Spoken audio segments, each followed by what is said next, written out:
और पत्नी फिर मैके भाग जा तो वो भी पाप है।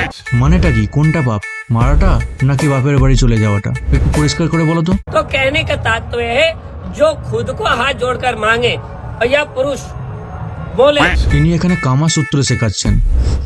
और प्रेम में कुंवारे हो तो भी कोई पाप नहीं, पर करने के बाद में धोखा नहीं देना चाहिए, मर्डर नहीं करना चाहिए, छोड़ना नहीं चाहिए और उसको अपमान नहीं करना चाहिए। ये सबसे बड़ा पाप है, ऐसा शास्त्र में भी है। এখান থেকে যুব সমাজকে একটা বার্তা দেওয়া হচ্ছে যে তোমরা ব্রহ্মচর্য করো না, তোমরা প্রেম করো, করে রিল্যাক্সিং করো। আরে প্রেম করো তবু ঠিক আছে, প্রেম হলো ভগবানের আর এক রূপ, কিন্তু এই প্রেম যখন মর্যাদা আর নীতি ভুলে বাসনা আর লোভে পরিবর্তন হয়ে যায়, এর থেকে বড় পাপ আর কিছুই নেই।